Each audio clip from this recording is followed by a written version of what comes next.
Hey, if you're a mum who has abdominal separation, aka diastasis recti, core or pelvic floor problems, leaking, or just a poochy lower belly, then listen up. You are going to want to not make this mistake with your summer wardrobe.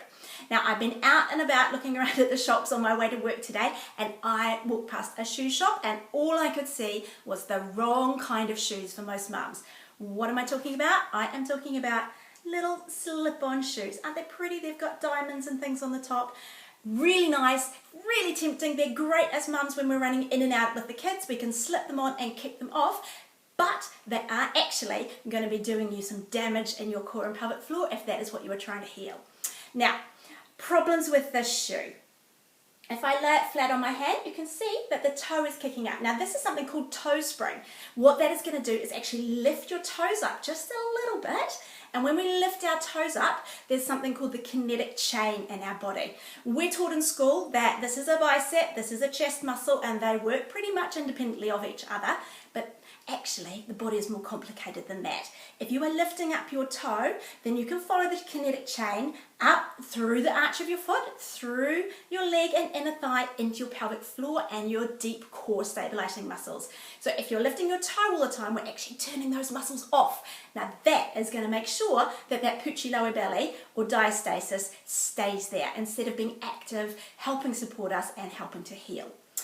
Other problem is when we have that little bit of an open toe like this, there is nothing at the back here to help stabilize. So you are nearly forced to keep lifting that toe to keep the shoe on your foot. Okay, so every time we're walking around with every step, running around after the kids at the beach or at the grocery store, we are doing our deep core muscles a disservice. The other problem is that we have a little bit of a heel here. Now that is going to adjust your posture, nearly like a high heel, tipping forwards, so that we're going to be wanting to lean back into that sway back pregnancy position in order to keep our balance. So 3 strikes for my beautiful shoes. Sorry. The perfect shoe that we want to look for your summer sandal is something that is nice and flat, so it doesn't have a heel. Now it can be squishy like a reef sandal or a hiking sandal, no problem with that, but we don't want to have a big high heel at the back. We want to make sure that there's no toe spring, so we're not lifting our toes all the time, and something to hold it onto our foot, keeping it nice and stable. We also, for bonus points, if you can have it wide enough that you can spread your toes open and wiggle your toes, then that is going to help keep your core and pelvic floor healthy this summer.